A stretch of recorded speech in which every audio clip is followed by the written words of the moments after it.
आज वो खूबसूरत नाजुक सी लड़की मेरे साथ इस कमरे में अकेली थी। आसपास कोई भी नहीं था और वो अपने आप को मेरे हवाले कर चुकी थी। ये उसकी कोई चाल थी या दीवानापन, लेकिन वो मेरी होने वाली थी। मैं उसकी शक्ल देख रहा था। उसने अपनी आंखें बंद कर रखी थीं। उसके बदन से उठती खुशबू मुझे मदहोश कर रही थी। उसका नाजुक सा दूधिया बदन मेरी बाहों में था और मेरे होंठ उसके होंठों पर। आज मुझे खुद पर कंट्रोल नहीं था।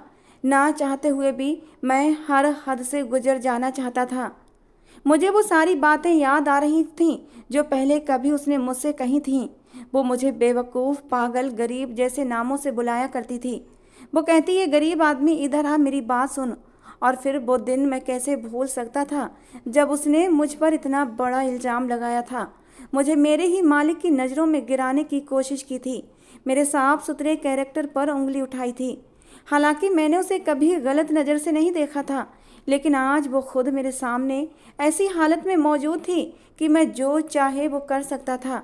और फिर मैं भी तो मर्द ही था, और ऐसी औरत तो इसी काबिल ही होती है कि उसके साथ कुछ भी अच्छा न किया जाए, जो बेकार में ही गरीब मजबूरों को परेशान करे, किसी की ज़िंदगी को ख़राब करने की कोशिश करे। सिर्फ इतना ही नहीं, उसने तो मेरे पेट पर लात मारने की कोशिश की थी, जबकि वो अच्छी तरह जानती थी मैं एक गरीब आदमी था। इसलिए आज मैंने उसे अपने सारे बदले निकाल लिए थे। लेकिन जब सुबह हुई तो उसने मुझे ऐसी बात बताई कि मैं रोते रोते ज़मीन पर बैठ गया था। उसने कहा कि मेरा नाम विपुल है। मैं अपने गांव का सबसे खूबसूरत, हैंडसम और समझदार लड़का था। लेकिन गांव का खूबसूरत और समझदार लड़के को जब शहर में आना पड़ा तो गांव का गवार और बेवकूफ़ लड़का ही कहलाया गया। मेरी दो बहनें थीं, मेरी माँ थी। मेरे पापा इस दुनिया में नहीं थे, इसीलिए अपनी माँ और बहनों की खातिर मैं शहर आ गया था और एक बड़े से बंगले में काम करने लगा। यहाँ पर काम मेरे एक दोस्त ने लगवाया था, वरना मैं तो शहर में किसी को जानता भी नहीं था। यहाँ पर मेरा काम बाकी नौकरों से अपनी निगरानी में काम करवाने का था। मैं बाजार जाकर कभी कभी सामान भी ले आता था, कभी कभी गाड़ी भी चला लेता और आसपास की सारी बातों पर नज़र भी रखता था, क्योंकि मेरी यही ड्यूटी थी कि मैं घर के सभी नौकरों पर नज़र रखूं। इस घर में सिर्फ दो ही लोग रहते थे, एक मालिक और एक उनकी जवान बेटी जिसका नाम सोनिया था। उस लड़की ने तो सारे घर को अपने सर पर उठा रखा था। ऐसा लगता जैसे किसी महल की महारानी है।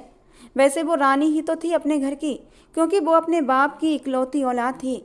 माँ उसकी जिंदा नहीं थी और उसके बाप ने उसे ज़्यादा ही सर चढ़ा रखा था। वो खुद को किसी रानी से कम नहीं समझती थी। कुछ लोग ऐसे होते हैं जो बेकार में ही अपना आप सबसे ऊपर उठाकर रखना चाहते हैं। हर किसी पर हुक्म चलाकर उन्हें सुकून मिलता है। गरीबों को पैरों की जूती के नीचे मसलने में उन्हें बड़ा ही मज़ा आता है। मैं उसके घर का नौकर था, लेकिन इसका मतलब ये नहीं था कि वो मुझ पर हर वक्त हुक्म चलाती रहे, मुझे हर वक्त नीचा दिखाती रहे। जब उसने मुझे पहली बार देखा था, कहने लगी, शक्ल तो तुम्हारी बड़ी ही अच्छी है, लेकिन किस्मत उतनी ही बुरी है। देखो तुम नौकर बन गए। इसीलिए कहते हैं थोड़ा पढ़ लिख लेना चाहिए तो इंसान को कोई अच्छा काम मिल ही जाता है। पहले मैं कुछ भी नहीं बोला था। मैंने कहा कि मालकिन, आप बिल्कुल ठीक कहती हैं। पर एक दिन वो बाहर लॉन में बैठी थी जब सामने से कोरियर वाला कोई पार्सल देने के लिए आया था। मैं पार्सल लेने गया तो पार्सल वाले ने मुझसे कहा कि अगर आपने पार्सल रिसीव करना है तो यहाँ पर सिग्नेचर कर दें। दूर से सोनिया ये सब देख रही थी। वो दूर से ही कहने लगी, इससे क्यों कह रहे हो सिग्नेचर करने के लिए, ये तो अंगूठा छाप है।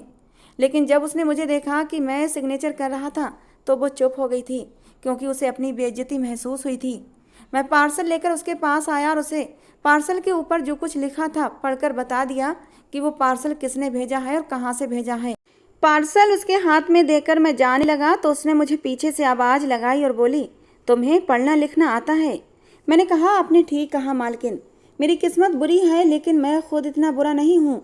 मैंने 14 क्लासें पढ़ी हुई हैं, अपने गांव का सबसे पढ़ा लिखा लड़का हूँ। पापा दुनिया से चले गए और फिर हम पर कर्ज भी बहुत हो गए थे। गांव में रहकर ज़्यादा कमाई नहीं थी, इसीलिए शहर आ गया काम करने के लिए। कोशिश कर रहा हूँ कोई अच्छी सी नौकरी मिल जाए, लेकिन साहब बहुत अच्छे हैं, इसीलिए उनकी नौकरी ही मुझे अब अच्छी लगने लगी है। सोनिया कुछ नहीं बोली थी और चुपचाप वहाँ से चली गई। एक दिन मुझे साहब ने अपने कमरे में बुलाया और मुझसे कहा कि मैं तुम्हें पहले ही कहा था कि तुमने सबको अपनी नज़र में रखना है, और इन सब में मेरी बेटी भी आती है। मुझे अपनी बेटी से बहुत प्यार है। वो अपने मुंह में सोने का चम्मच लेकर पैदा हुई है। और मैं भी तुम्हारी तरह किसान का बेटा था, मेहनत करके यहाँ तक पहुँचा हूँ, लेकिन उसे इस मेहनत का पता नहीं है। ऐसे लोग बहुत जल्दी ही गलत रास्ते पर चल पड़ते हैं। वैसे तो मैंने तुम्हें तुम्हारा काम समझा दिया था, लेकिन आज मैं तुम्हें तुम्हारी असली ड्यूटी देता हूँ, और वो ये है कि तुम्हें मेरी बेटी सोनिया पर हर वक्त नज़र रखना पड़ेगी। वो कहाँ जाती है, किससे मिलती है, सारी रिपोर्ट मुझे देना पड़ेगी। मैं नहीं चाहता कि मेरी बेटी गलत लोगों के हाथों में पड़ जाए। वो गुस्से की तेज है, लेकिन बहुत ही मासूम है, दिल की बुरी नहीं है। हर कोई उसकी मासूमियत का फ़ायदा उठा सकता है, इसीलिए मैं चाहता हूँ तुम हर वक्त उस पर ध्यान रखो। वो कहीं भी जाए तो तुम्हें उसके साथ जाना है, उसका ख्याल रखना है। वो वैसे तो ज़्यादातर बाहर नहीं जाती, लेकिन जब भी कहीं जाना होता है तो ड्राइवर के साथ चली जाती है। ड्राइवर अपना काम करेगा, लेकिन तुम्हें भी सोनिया के साथ ज़रूर जाना है। खैर, मेरा काम तो अपनी ड्यूटी देना था, फिर चाहे किसी पर भी नज़र रखना होती। मैं अपने मालिक को कह दिया कि मालिक, आपको शिकायत का मौका नहीं मिलेगा। और जब अगले दिन सोनिया ड्राइवर के साथ कहीं जाने लगी तो मैं भी गाड़ी में बैठ गया। मुझे गाड़ी में बैठता देखकर सोनिया हैरान थी। कहने लगी, तुम मेरे साथ कहाँ जा रहे हो? मेरे साथ ड्राइवर है ना, तुम गाड़ी से अभी के अभी नीचे उतरो और अपना काम करो। मैंने कहा, मालिक का ऑर्डर है कि मैंने आपके साथ ही जाना है, वो आपको अकेला भेजना नहीं चाहते। इस बात पर उसे गुस्सा आया था। ड्राइवर भी परेशान नज़र आने लगा था। मुझे ऐसा लगा कि सोनिया ड्राइवर को कुछ पैसे दे देती थी और वो चुप हो जाता था और बताता नहीं था कि सोनिया कहाँ गई थी और कहाँ नहीं। इसीलिए तो बड़े साहब ने मुझे ये काम सौंपा था। उन दोनों की शक्ल ऐसी बन गई थी जैसे उनकी चोरी पकड़ी गई हो। मैं आराम से ड्राइवर के बराबर वाली सीट पर बैठा हुआ था, लेकिन सोनिया गुस्से से गाड़ी से नीचे उतरी थी और मेरी साइड का दरवाज़ा खोलकर गुस्से से कहने लगी, अभी के अभी बाहर निकलो, तुम मेरे साथ कहीं भी नहीं जाओगे। दो कौड़ी के नौकर, तुम्हारी ये मजाल कि तुम मेरे साथ मेरे दोस्तों में जाओ, तुम्हारी इतनी औकात नहीं है। लेकिन मैंने कहा कि मैडम, ये मेरी ड्यूटी है और मैं इसे करके रहूँगा। मालिक शायद अपने कमरे की खिड़की से ये सब कुछ देख रहे थे। तुरंत ही नीचे उतर कर आए। अपने पापा को देखते ही सोनिया पैर पटकते हुए उनके पास गई थी। कहने लगी, पापा, ये क्या हरकत है? आपने इस गंवार लड़के को मेरे पीछे क्यों लगा दिया? ड्राइवर होता है ना मेरे साथ, फिर इसको मेरे पीछे लगाने की क्या ज़रूरत थी? लेकिन सोनिया के पापा ने हाथ उठाकर उसे कुछ भी बोलने से मना कर दिया। कहने लगे, आज से तुम कहीं भी जाओगी तो विपुल तुम्हारे साथ जाएगा और ये मेरा ऑर्डर है। अगर तुमने मेरी बात नहीं मानी तो तुम आज के बाद घर से बाहर नहीं जाओगी। सोनिया गुस्से से पैर पटकती हुई दोबारा गाड़ी में बैठ चुकी थी और ड्राइवर को कहा कि चलो मार्केट चलते हैं।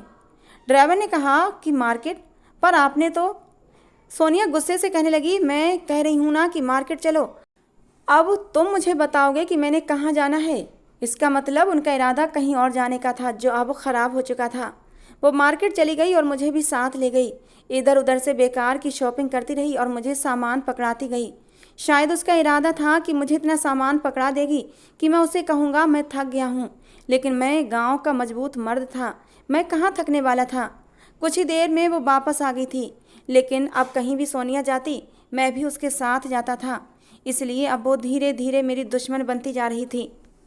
लेकिन मैं तो अपना काम कर रहा था। वैसे सोनिया के पापा ने ठीक कहा था, सोनिया को दुनिया की चालबाजियों की बिल्कुल भी खबर नहीं थी। वो गुस्से की तेज जरूर थी, लेकिन उसके अंदर अकल नाम को भी नहीं थी।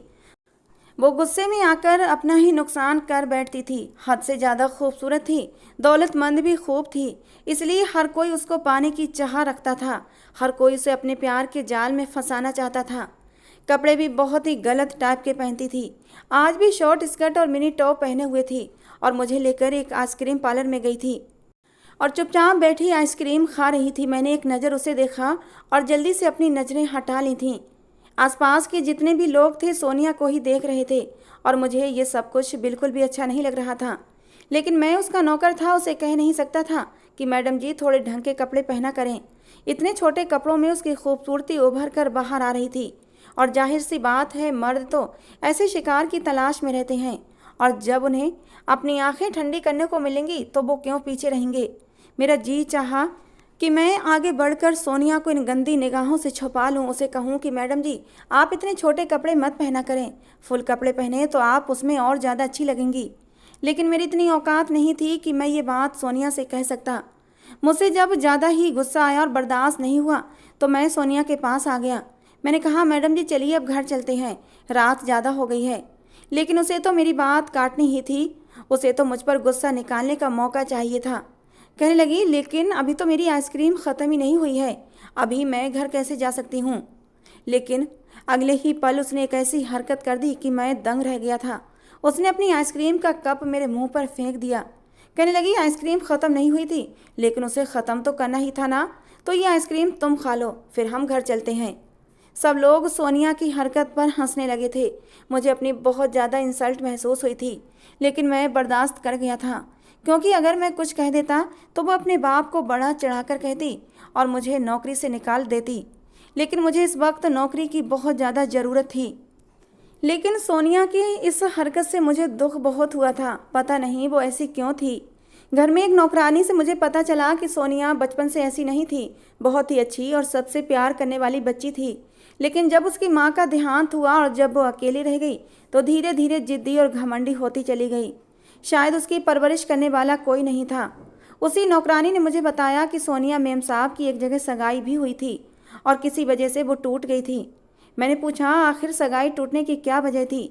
तो उसी नौकरानी ने मुझे बताया कि ये सगाई मालिक की एक बिजनेस डील थी। वो लड़का मालिक के बिजनेस पार्टनर का बेटा था और अपने बिजनेस को बढ़ाने के लिए मालिक ने उस लड़के के साथ सोनिया की सगाई की थी। सोनिया को वो लड़का अच्छा लगने लगा था और वो उसके साथ हर जगह आने जाने लगी थी। मालिक ने भी ऐतराज़ नहीं उठाया था। लेकिन एक रात वो लड़का सोनिया मेम साहब को होटल में ले गया और उसे नशीली चीज़ खिलाकर उसकी इज्जत पर हाथ डालने की कोशिश की थी। लेकिन वो तो भगवान की कृपा हुई थी कि सोनिया मेम साहब का ड्राइवर वहाँ पर समय पर पहुँच गया था और इस तरह उसकी इज्जत बच गई थी। लेकिन इतना सब कुछ हो जाने के बाद भी मालिक को अपने बिजनेस की पड़ी थी। उन्होंने बात को रफे दफे करना चाहा था। सोनिया मेम साहब को समझाया कि मैं अपने दोस्त से बात करूंगा, वो अपने बेटे को समझाएगा, उसे डांटेगा कि उसने ये गलत हरकत क्यों की। लेकिन हम ये सगाई तोड़ नहीं सकते, क्योंकि सगाई टूटने से हमारी बिजनेस डील कैंसिल हो जाएगी। लेकिन सोनिया मेम साहब अपनी जिद पर अड़ी हुई थी कि वो ये शादी करना ही नहीं चाहती थी और फिर सगाई टूट गई थी। और फिर उसके बाद सोनिया मेम साहब 3-4 महीने तक अपने कमरे से बाहर नहीं निकली थीं। उन्हें सदमा सगाई टूटने का नहीं था, बल्कि इस बात का था कि उनके बाप ने उनका इस्तेमाल किया था। बस तभी से सोनिया मेम साहब बदलने लगी थीं। वो हर वक्त तो बड़े मालिक से जिद लगाती रहती, उनसे लड़ती झगड़ती रहती, जो काम करने को मना करते वही करती। अपने आप को दुख पहुंचाने के लिए हर गलत काम करने की कोशिश करती हैं और उन्हें इस बात का भी पता नहीं होता कि वो अपने बाप को दुख पहुंचाने के साथ साथ खुद की ज़िंदगी भी बर्बाद कर रही हैं। और इसीलिए बड़े साहब ने तुम्हें ये काम सौंपा है। तुम दूर दूर से अपना काम करना, कभी भी छोटी मेम साहब से मत उलझना, क्योंकि जब वो अपने बाप से बदला ले सकती हैं तो वो तुम्हारे साथ भी कुछ भी कर सकती हैं। ये सब कुछ जानने के बाद मुझे कुछ इतना अजीब नहीं लगा था, क्योंकि मैं जानता था कि अमीर लोग इसी तरह के होते हैं। उनके पास पैसा होता है, घर बंगला होता है, गाड़ी होती है, बैंक बैलेंस होता है, सब कुछ होता है, लेकिन वो एक दूसरे को खो चुके होते हैं। आपस में उनमें कोई भी रिश्ता नहीं होता। घर में अपने से ज़्यादा नौकर रहते हैं। बस इसी तरह ज़िंदगी गुजरती है। बेटा अपनी ज़िंदगी में मस्त है तो बेटी अपनी ज़िंदगी में मगन है। माँ को अपनी सोशल एक्टिविटीज़ से फुर्सत नहीं, बाप को अपने बिजनेस से फुर्सत नहीं। यही होती है अमीर लोगों की ज़िंदगी। पर ये सारी बातें जानने के बाद मैंने इतना ज़रूर सोचा था कि मैं सोनिया से खुद से कोई भी झगड़ा मोल लेने की कोशिश नहीं करूँगा। लेकिन वो तो मेरे खिलाफ हो चुकी थी। और फिर एक दिन मैंने कुछ ऐसा देखा कि वो बात अगर मैं बड़े साहब को ना बताता तो ये नमक हरामी होती। मैंने देखा कि सोनिया पिछले हिस्से में बैठी थी और सिगरेट पी रही थी। ये देखकर तो मैं हैरान हुआ था। इससे पहले मैंने उसे कभी सिगरेट पीते नहीं देखा था। इसका मतलब कि वो ये सब कुछ छुप छुप कर करती थी। मैं वहाँ पहुँच गया था। मैंने उससे कहा, ये आप क्या कर रही हैं? मुझे देखकर वो एकदम से चौंक गई थी और अपना सिगरेट वाला हाथ पीछे कर लिया था। इसका मतलब यही था कि वो ये सब कुछ छुप कर ही कर रही थी। लेकिन फिर भी मैं तो नौकर था, इसलिए मुझे उसे तेवर तो दिखाने ही थे। कहने लगी, तुम्हें क्या, मैं चाहे कुछ भी करूं। मैंने कहा, आपको सिगरेट नहीं पीनी चाहिए। आपके पापा इतने बड़े बिजनेसमैन हैं, इतना बड़ा बिजनेस करते हैं, लेकिन फिर भी वो इस तरह की हरकतें नहीं करते और आप एक लड़की होकर ये सब कुछ कर रही हैं। अगर आपके पापा को पता चला तो उन्हें कितना दुख होगा। वो कहने लगी कि मुझे भी बहुत कुछ बुरा लगता है, मैं भी बर्दाश्त करती हूँ, तो वो भी कर लें। और तुम हम बाप बेटी के मामले में ना ही बोलो तो अच्छा है। मैंने कहा ठीक है, फिर मैं उनको बता देता हूँ कि आप ये सब कुछ कर रही हैं। मेरी बात सुनकर वो गुस्से के मारे लाल पीली हुई थी। कहने लगी, तुम 2 कौड़ी के नौकर मेरी शिकायत लगाओगे? मैंने कहा कि हाँ, अगर आप कोई गलत काम करती हैं तो मैं आपके पापा को ज़रूर बताऊंगा, चाहे मैं नौकरी से ही क्यों ना निकाला जाऊं। वो कहने लगी, फिर जाओ और बता दो। लेकिन शक्ल से ही परेशान नज़र आने लगी थी। फिर भी मैंने सोच लिया था कि मैं बड़े साहब को बता दूंगा और मैं सीधा उनके पास चला गया था। वो भी पीछे पीछे मेरे आई थी और इसका मतलब वो चाहती थी कि मैं उसकी हरकत के बारे में उसके पापा को ना बताऊं। मैंने कहा, बड़े मालिक, आपसे ज़रूरी बात करनी है।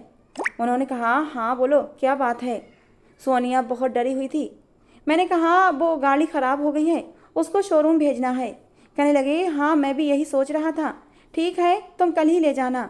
सोनिया ने एक लंबी सांस ली थी, जैसे बड़ी आफत आने से पहले ही ख़त्म हो गई हो। लेकिन अगले दिन मैंने उसे कहा कि मैंने तुम्हें सच से बचा लिया है और तुम्हारे बाप को नहीं बताया, लेकिन अगर तुमने दोबारा ऐसी हरकत की तो मैं बड़े साहब को सब कुछ बता दूंगा, क्योंकि मैंने आपको एक आखिरी मौका दिया है। मुझे लगा वो मेरा धन्यवाद करेगी और कहेगी, हाँ ठीक है, मैं अब आगे से ऐसी कोई भी गलत हरकत नहीं करूँगी, और शायद वो खुद ही ठीक भी हो जाएगी। लेकिन वो तो और भी ज़्यादा भड़क उठी थी। कहने लगी, तुम होते कौन हो मुझे मौका देने वाले? शक्ल देखी अपनी, गवारों के बीच पलकर बड़े हुए हो और 2 टके के आदमी। 4 क्लासें क्या पढ़ ली, अपने आप को बड़ा होशियार और पढ़ा लिखा समझते हो। जब मैं अपने बाप की बात नहीं मानती तो तुम्हारी बात क्यों मानूंगी? कौन हो तुम? मुझे बड़ा ही गुस्सा आया। मैंने कहा, मुझे पहले ही बता देना चाहिए था, लेकिन वो भी तो मुझे हल्के में ले रही थी। अब मैं सीधा बड़े साहब के पास चला गया था। मैंने उनको ये भी कह दिया कि मैं कल भी आपको यही बात बताने आया था, लेकिन चुप हो गया था। और वो बात यह है कि आपकी बेटी सिगरेट पीती है। वो क्या समझती थी, अगर वो जवान थी, जज्बाती थी, तो मैं भी कमज़ोर लड़का नहीं था। गुस्सा मुझे भी आ गया था, और फिर ये तो मेरा काम था। मैं अपने काम से गद्दारी कैसे कर सकता था?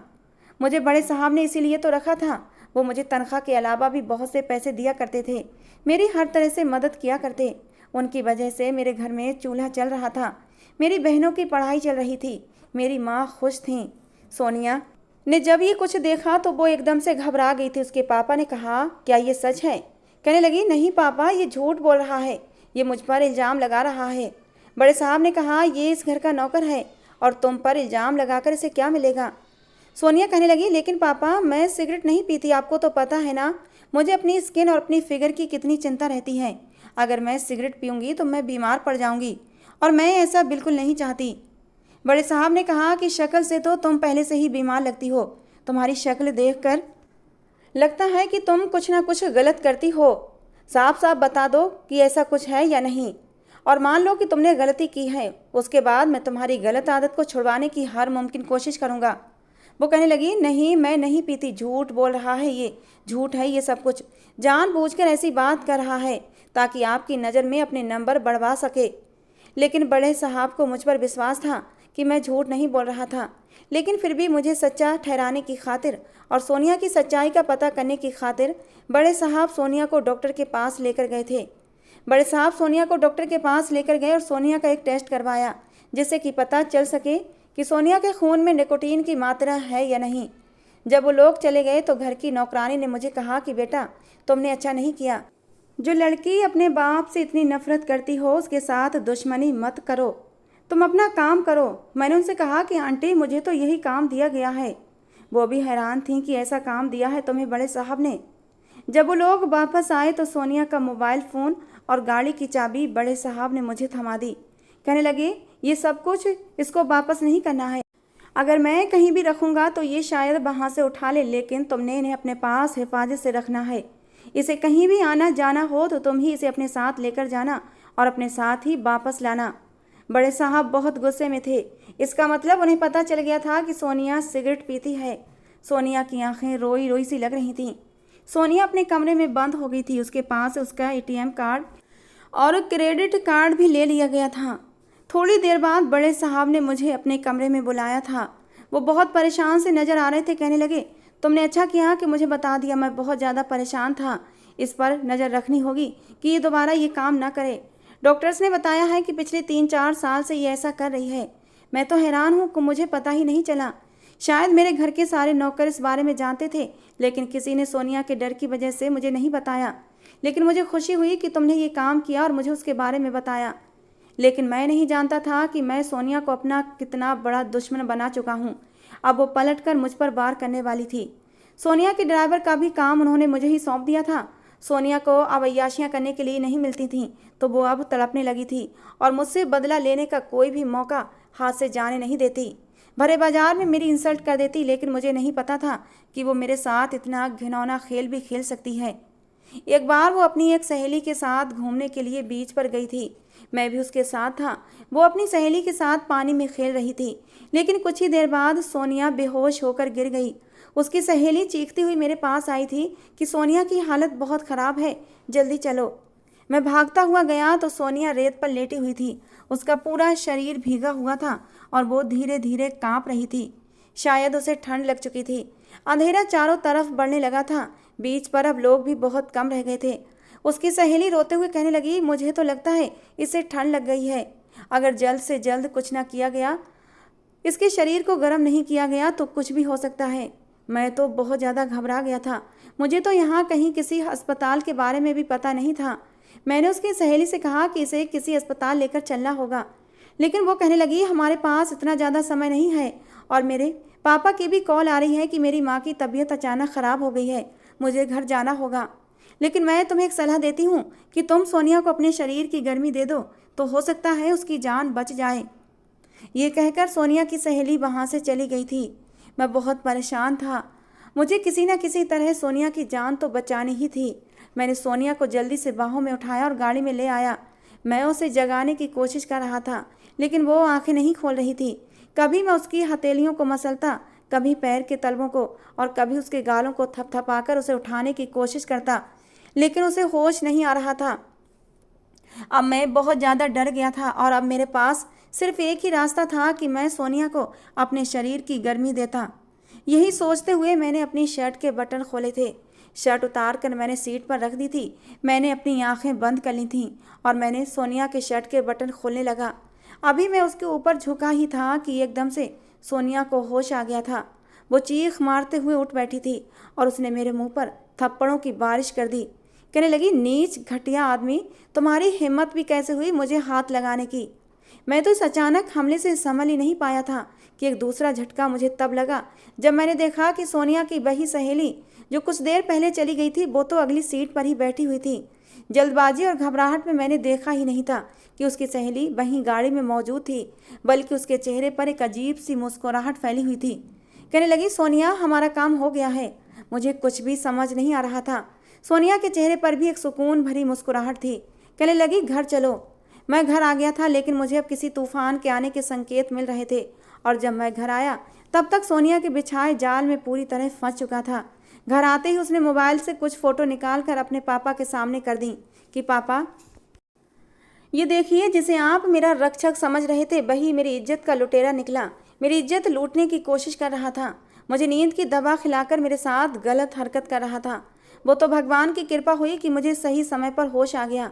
मेरी सहेली मेरे साथ थी, उसी ने ये तस्वीरें ली हैं ताकि वो मुझे और आपको दिखा सके जिस पर आप सबसे ज़्यादा भरोसा करते हैं वो कितना घटिया आदमी है। और जब सोनिया के पापा ने वो तस्वीरें देखी तो वो गुस्से से चीख पड़े थे। मैं तो अपनी जगह से हिल भी नहीं पा रहा था। मैं समझ गया था कि सोनिया ने बहुत ही बड़ा वार किया है और अब उसका ये वार खाली नहीं जाएगा। मैं अपनी सज़ा के लिए तैयार था, क्योंकि मेरे पास कोई सबूत नहीं था कि मैं सही हूँ गलत नहीं हूँ। सोनिया के पापा आगे बढ़े और मेरे मुंह पर एक थप्पड़ दे मारा। कहने लगे, मैंने तुझे अपनी बेटी की इज्जत संभालने के लिए रखा था, तू तो उसकी ही इज्जत का दुश्मन बन बैठा। लेकिन फिर भी मैंने अपने बचाव में कहा था कि बड़े मालिक, ऐसा कुछ भी नहीं है जैसा आप सोच रहे हैं, बल्कि मुझे फंसाया गया है। लेकिन इससे पहले ही बड़े साहब का हाथ अपने सीने पर गया था और दर्द की एक तेज लहर उनके सीने में उठने लगी थी। वो वहीं ढेर होते चले गए। उन्हें दिल का दौरा पड़ा था। जल्दी जल्दी हम उन्हें अस्पताल लेकर भागे थे। बड़ी ही मुश्किल में उनकी जान बची थी। कई घंटे लग गए थे। डॉक्टरों ने कहा कि वो विपुल से मिलना चाहते हैं। हम दोनों ही बाहर थे। मैं अंदर गया तो सोनिया के पापा बहुत परेशान थे। कहने लगे, मैं सोनिया की वजह से बहुत परेशान हूँ। मुझे पता है सोनिया ने तुम पर जो इल्ज़ाम लगाया है वो गलत है, क्योंकि मुझे तुम पर भरोसा है। तुम सोनिया के साथ कुछ भी गलत नहीं करोगे। हार्ट अटैक आने का भी मैंने नाटक किया है। मैं अपनी बेटी से बहुत प्यार करता हूँ, लेकिन वो मुझसे नफरत करती है। उसके दिल में मेरे लिए गलतफहमी पड़ चुकी है।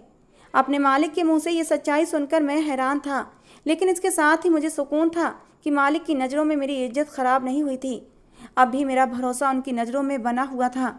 उन्हें समझ आ गया था कि सोनिया झूठ बोल रही थी और मैंने सोनिया की इज्जत पर हाथ नहीं डाला था। मेरे अंदर तक सुकून उतर गया था। थोड़ी देर बाद ही उन्होंने सोनिया को अंदर बुलाया था। कहने लगे, सोनिया, मैं मानता हूँ विपुल ने तुम्हारे साथ गलत किया है, लेकिन विपुल अपनी माँ की कसम खाकर कहता है कि जो कुछ भी हुआ था गलतफहमी में हुआ था। उसका तुम्हारे साथ कुछ भी गलत करने का इरादा नहीं था और मैंने विपुल को एक और मौका दिया है। अपने बाप के मुंह से ये सुनकर सोनिया को गुस्सा तो बहुत आया था, लेकिन अपने बाप की हालत को देखते हुए वो बर्दाश्त कर गई थी। उसे लगा उसका ये वार खाली नहीं जाएगा और वो मुझे नौकरी से निकलवा देगी। लेकिन मुझे पता था कि सोनिया अब भी चुप होकर नहीं बैठेगी। कुछ ही दिन बाद मेरी बहन की शादी थी। मैं अपनी बहन की शादी में गया था। मेरी माँ बहुत खुश थी क्योंकि इस नौकरी से मेरे घर के हालात बदलने लगे थे। लेकिन उन्हें क्या पता था कि बड़े साहब तो अच्छे हैं, लेकिन उनकी बेटी मुझे 2 कौड़ी की इज्जत भी नहीं देती थी। उन्होंने सोनिया के लिए बहुत खूबसूरत सा अपने हाथों से स्वेटर बनाया था और जब मैं वो स्वेटर लेकर सोनिया के पास आया और उसे दिया तो उसने घिनाते हुए वो स्वेटर दूर फेंक दिया था। कहने लगी, मेरे दिन इतने भी बुरे नहीं हैं कि मैं ये घटिया स्वेटर पहनूंगी। मैंने कहा, मेम साहब, ये घटिया नहीं है। हमारे गांव में बड़े बड़े शहर से लोग आते हैं और 5-5 हज़ार में स्वेटर लेकर जाते हैं। इस स्वेटर में हाथों की कारीगरी है और इसे आप घटिया कह रही हैं। मेरी माँ ने खुद अपने हाथों से आपके लिए बनाया है। हालांकि उनकी इतनी उम्र नहीं है, फिर भी आपके प्यार में उन्होंने अपने हाथों से बनाया है। अगर इसे नहीं पहनना चाहती तो कोई बात नहीं, लेकिन इसे घटिया मत कहें। मैंने भी स्वेटर उठा लिया, लेकिन मैं इस बात से बेखबर था कि सोनिया मुझ पर अगला बार करने की घात में बैठी हुई थी। वो तो अपने एक बार खाली जाने पर जख्मी नागिन बनी बैठी थी। उस रात मैं अपने क्वार्टर में सो रहा था कि तभी मेरे मोबाइल पर सोनिया का फ़ोन आया था। कहने लगी, विपुल, मेरे कमरे में आओ, मेरी तबीयत ख़राब हो रही है। पापा सो रहे हैं और मैं उन्हें डिस्टर्ब करना नहीं चाहती। अभी के अभी मेरे कमरे में आओ, मैं हॉस्पिटल जाना चाहती हूँ। उसके कराहने की आवाज़ मुझे फ़ोन पर ही आ रही थी।